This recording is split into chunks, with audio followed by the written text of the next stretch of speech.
Est de la RDC, des allégations de violence contre un homme présenté comme membre de l'AFC M23 appellent à des enquêtes. RDC-Rwanda, la Cour internationale de justice, fixe le calendrier de la procédure écrite. Bienvenue sur SkyZ+43, votre chaîne d'information. Nous vous invitons à aimer, commenter et partager cette vidéo afin d'accroître sa visibilité et de permettre au plus grand nombre de suivre l'évolution de l'actualité en République démocratique du Congo et ailleurs. Des informations circulant sur les réseaux sociaux et relayées par plusieurs sources locales font état d'un incident particulièrement grave impliquant un homme présenté comme un combattant congolais de l'AFC M23. Selon ces récits, l'intéressé aurait sollicité de la nourriture auprès de la population civile après plusieurs jours sans avoir suffisamment mangé. Il aurait notamment demandé du maharaji, affirmant souffrir de la faim. Des allégations de violence. Toujours selon ces informations, cette demande aurait été suivie de violences qui lui auraient été infligées par d'autres membres du groupe armé. Des sources locales affirment qu'il aurait subi de graves sévices avant d'être transporté vers un centre de santé de Fortune où il serait décédé quelques heures plus tard des suites de ses blessures. À ce stade, ces affirmations n'ont pas été confirmées par une enquête indépendante. Des faits qui restent à établir. Les circonstances exactes de cette affaire, l'identité des auteurs présumés et les causes du décès devront être établies par des investigations impartiales. Dans les zones de conflit, les informations peuvent être difficiles à vérifier rapidement, ce qui rend indispensable la collecte de preuves et le travail d'enquête mené par les autorités compétentes et les mécanismes internationaux.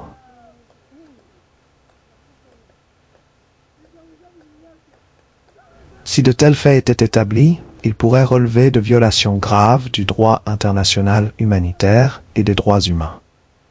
Les crimes commis dans le contexte d'un conflit armé peuvent faire l'objet d'enquêtes par les juridictions nationales ou, lorsque les conditions juridiques sont réunies, par les mécanismes internationaux compétents, y compris la Cour pénale internationale, CPI. RDC et Rwanda. La Cour internationale de justice fixe le calendrier de la procédure écrite.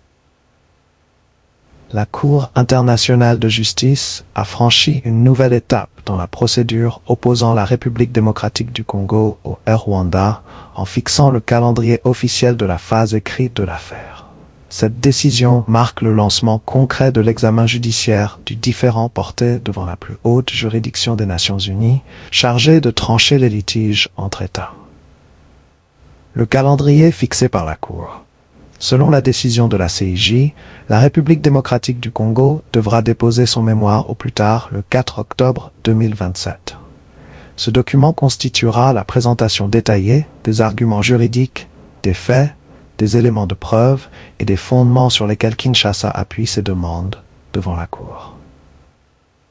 Le Rwanda disposera ensuite d'un délai plus long pour préparer son contre-mémoire, qu'il devra déposer au plus tard le 4 décembre 2028. Ce document permettra à Kigali de répondre point par point aux arguments avancés par la RDC et de présenter sa propre position juridique. Une procédure en plusieurs étapes. La fixation de ce délai ne constitue pas une décision sur le fond de l'affaire. Elle s'inscrit dans le déroulement normal de la procédure devant la Cour internationale de justice, où les parties disposent de plusieurs mois, voire de plusieurs années, pour préparer leurs observations écrites. Une fois les mémoires échangés, la Cour décidera des prochaines étapes de la procédure, qui pourront notamment inclure d'éventuelles répliques écrites ou l'organisation d'audiences publiques, au cours desquelles les représentants des deux États présenteront leurs arguments devant les juges. Une affaire aux enjeux majeurs. Cette procédure judiciaire revêt une importance particulière dans le contexte des tensions persistantes entre la République démocratique du Congo et le Rwanda. À travers cette saisine, la RDC demande à la Cour d'examiner plusieurs griefs portant notamment sur des questions relevant du droit international. Le Rwanda conteste les accusations portées contre lui et fera valoir ses arguments dans le cadre de la procédure. La décision finale de la CIJ n'interviendra qu'après l'examen de l'ensemble des mémoires, des preuves produites par les parties et, le cas échéant, des audiences qui seront organisées. La suite de la procédure. Pour l'heure, la Cour a indiqué que la suite de la procédure sera arrêtée ultérieurement. Les prochaines décisions dépendront de l'évolution du dossier et des échanges entre les deux États au cours de cette phase écrite. RDC, le gouvernement prépare une task force pour propulser les produits Made in DRC sur les marchés mondiaux. La République démocratique du Congo franchit une nouvelle étape dans sa stratégie de diversification économique. Le gouvernement prépare la mise en place d'une task force nationale des exportations destinée à renforcer la présence des produits congolais sur les marchés internationaux sous le label Made in DRC. Cette initiative vise à accroître les exportations des produits agricoles et industriels congolais tout en améliorant leur qualité, leur compétitivité et leur conformité aux exigences des marchés internationaux. Une stratégie pour conquérir les marchés internationaux. Le projet a été examiné lors d'une réunion technique tenue le 4 août à Kinshasa, sous la présidence du ministre du Commerce extérieur, Julien Paluku Kahongya, en présence des experts de l'Agence nationale pour la promotion des exportations, ANAPEX, dirigée par son directeur général Mike Tambwe Lubemba. L'objectif est de permettre aux produits congolais de mieux accéder à plusieurs grands marchés internationaux, notamment ceux de la Chine, du Royaume-Uni, des Émirats arabes unis et de l'Union européenne. Une équipe multisectorielle au service des exportations. La future task force réunira des experts issus de plusieurs ministères stratégiques, notamment ceux en charge de l'agriculture, le développement rural, l'industrie, le commerce extérieur, l'environnement. Des organismes techniques spécialisés parmi lesquels l'Office congolais de contrôle, OCC, participeront également à cette plateforme nationale. Cette approche vise à coordonner les efforts de l'ensemble des institutions concernées afin de lever les obstacles qui limitent encore les exportations des produits congolais. Améliorer la qualité et la compétitivité des produits congolais.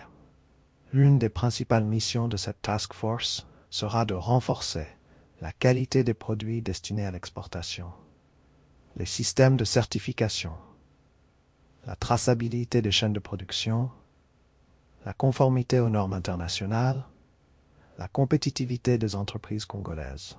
L'objectif est de permettre aux producteurs congolais de répondre aux exigences des acheteurs internationaux et de mieux valoriser leurs produits sur les marchés étrangers. Le label Made in DRC au cœur de la stratégie. Le gouvernement souhaite faire du label Made in DRC une véritable marque de qualité et de promotion du savoir-faire congolais.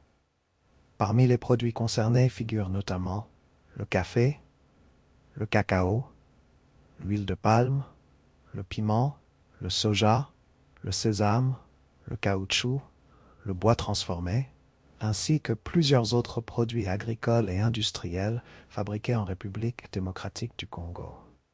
L'ambition est de donner une meilleure visibilité aux productions nationales tout en augmentant leur valeur ajoutée avant leur exportation. Une opportunité pour les producteurs et l'économie nationale. Cette initiative pourrait offrir de nouvelles perspectives aux agriculteurs, aux coopératives, aux transformateurs et aux exportateurs congolais. Grâce à un meilleur accompagnement technique, des emballages conformes aux standards internationaux, une certification renforcée et une meilleure organisation des filières, les producteurs pourraient accéder plus facilement aux marchés internationaux. Au-delà des exportations, cette stratégie s'inscrit dans la volonté du gouvernement de promouvoir la transformation locale, de créer davantage d'emplois, d'accroître les revenus des producteurs et de réduire la dépendance de l'économie congolaise aux seules exportations minières. C'en est terminé pour ce sujet. Nous vous invitons à aimer cette vidéo et à vous abonner et activer la cloche de notification afin de ne manquer aucune de nos analyses et réflexions consacrées à la situation en République démocratique du Congo et partout dans le monde. Souvenons-nous qu'il ne faut jamais trahir car nous n'avons qu'un seul pays. Nous vous remercions avec un profond sens du patriotisme pour votre attention.